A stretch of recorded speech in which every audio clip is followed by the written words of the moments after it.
Well, that's a natural segue there, man, to what this next like what we know about the new season, right? So last time we talked, we hadn't even heard from NetEase anything of confirmation. Now we know for sure, 100%. Like we were like 99.9% sure, but we know without a shadow of a doubt, Maru is our next 5-star character in the limited banner.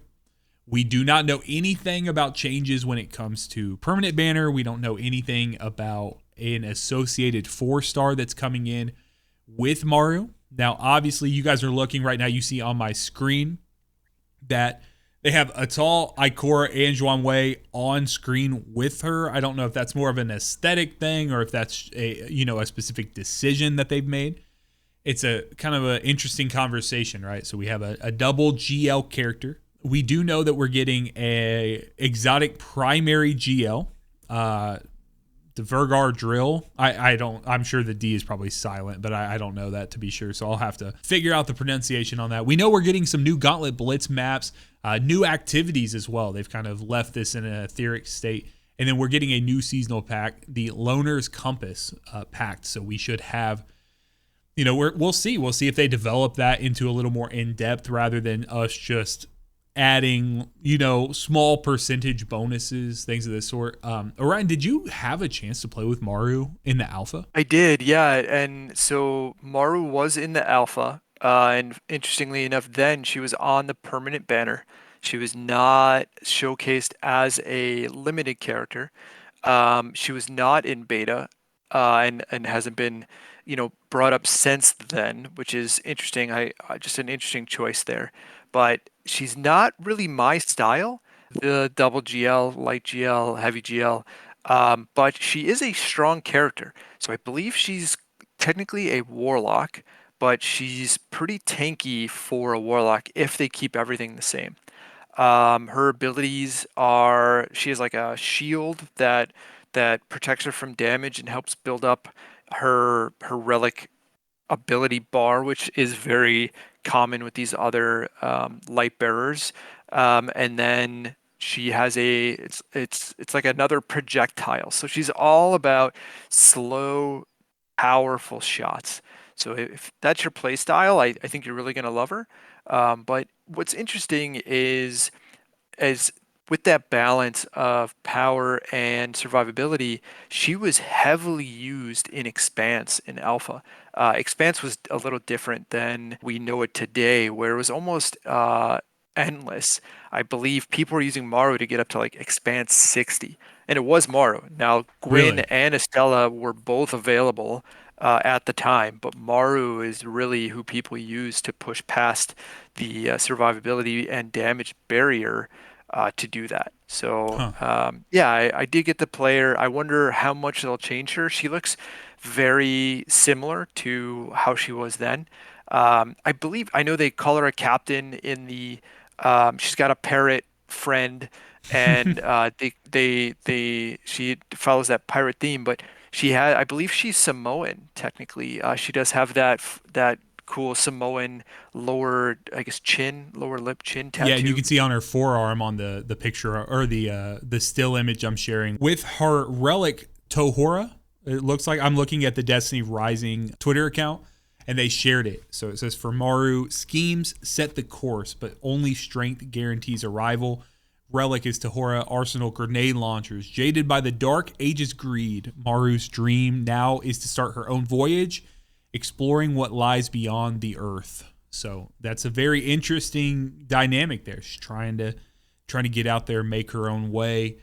Kind of a jaded character. It'll be interesting to see where she sits in our cast of legends across the way. The Samoan pirate, I think because she's a little tankier, a little broad shoulder. She kind of has some command to her. I kind of took her as a Titan, but I'm seeing it now as I'm checking this image here. Obviously you can see the long flowing, outfit that she's in.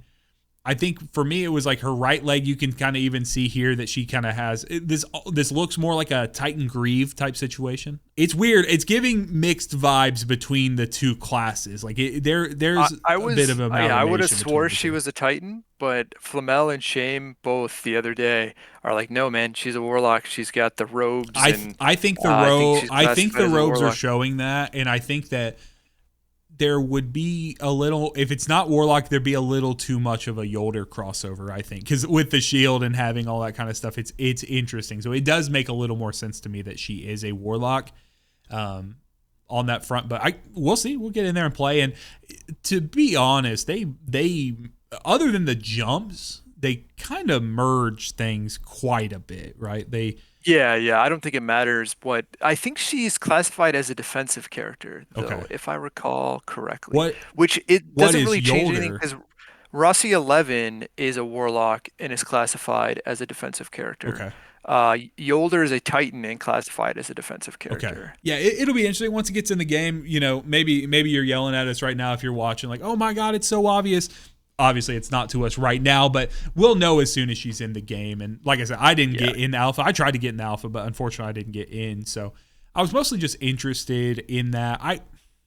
I'm not super eager. That's the main thing I've heard a lot of people say. I've heard of this rumored solar gunslinger character that I don't know if you've heard any murmurings about that. I've not seen anything. I've not seen anything actually like data mined or anything of that sort. So this isn't like a spoiler. There's nothing sitting in concrete. But if you just look at the game of Destiny, right, you know that at some point we're getting a solar gunslinger type character with some exotics tied to that and such. But I was kind of hoping we would go that direction. I think that would be a little more reinvigorating than maybe Maru is. What I think the issue we're running into is the fact that the game is not set up for a character like Maru right now.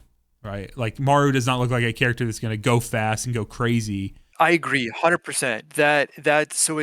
This goes back to the identity thing because this gives the confirmation that they are going in a purposeful cycle. We saw we saw Void in Gwyn Yep. at launch. Then we saw Solar in Estella, then Arc and Hellhest. So now the cycle is restarting. Yeah, that's a good So we're going to see Void. My guess is this solar gunslinger is going to be who we see in the second half of this season, and then it'll go back to Arc. Oh, that'd be so cool. I think if they maintain that, this is going to be that cycle we saw. I do agree. I think that she is going to suffer from like the speed aspect, but I don't know. We'll see what some people do because there's some wild people out there doing some wild things. Yeah, So, that's true. we'll see. And also, I'm interested to see if we'll get a 4-star that comes with her. I know you touched on this at the beginning of this section with the 3 characters in the background, and I actually think, interestingly enough, these are the same 3 characters that were featured on Gwyn's banner. Okay. So that'll be interesting to see if they keep that same 4-star cycle as well, and then just grow it out from there. That's something you could probably roll back in your history to see who is showcased. But I do wonder how she will fare in the current meta of gotta go fast, where she would definitely thrive, and from my perspective, in a how long can you live kind of scenario. Yeah, and it's unfortunate too if those are the only 4 stars because let me say it this way. I do not play or consume as much Destiny Rising as some people in the community. Some of y'all are rabid for this game, and I appreciate that. I appreciate it, but I do not. I have Rossi 11 through my polls and through everything I've been doing. I did a lot of work trying to get Ning and finishing out my Tan copies. Right, like I hit T6 with Tan earlier this season. I have Rossi to I think T5 here. Yeah, and I'll be completely honest. I've probably played about 20 minutes of Rossi. Like I've not done that, but all of these characters that are on display with Maru on her banner screen here, they are, I already got them maxed out. So can you remind me what happens when you pull a character that you already have maxed out? Do you know what the rewards you actually receive are? Yeah, you just get additional Fortuna dust, Okay. which there is a place in the store to spend your Fortuna dust, which it's not a bad thing actually. If you go, I think and you actually forgive get me, the I actually crystals, believe it. don't you? Yeah, I was gonna say correct. I misspoke there. So you get the crystals, which so it's actually a good thing for you if you are looking to max out your I Ning or your am. Yolder, Yes, I because am. when you do get those dupes above your when they're maxed out, you get additional Fortuna Okay. crystals which allow you to purchase one of their light crystals. Now, as we see, and this is, you had mentioned, we don't know what's going to happen on the permanent banner. I hope they expand this out as well Mm. because we don't see Umiko here. We don't see any of the Yep. 4 stars added. No one's been added to this, Sure. and this goes back to all the way back to event rewards. They could reward Fortuna crystals. They could reward character crystals. They could reward, yeah, and I realized this today as well I as I didn't see realize you that, going that through. we had rolled the month Yeah, over, dude. I was so excited to see those it is clusters in there. November 2nd. Yeah, and there's it's in your pack shop as well. So make sure you max all these guys out. Oh man, I But can't tell you how excited I was to see those incandescent clusters sitting there. I totally yeah, forgot, yeah. man. So for the viewers out there, don't forget, new month, Do not go spend your forget. Do shop. not forget. So it is a good thing, but this is where, there's so many opportunities to give people more significant, rewards than just some materials that are, weekly capped.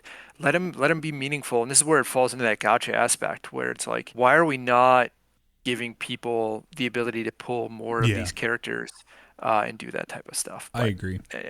I digress. Yeah, and I think we'll get in there. We'll see where it's at. In the next couple weeks, guys, we'll have more of an analysis on Maru once she gets out. You guys understand that we're less of a forward looking podcast, more of a hey, this is what happened last week.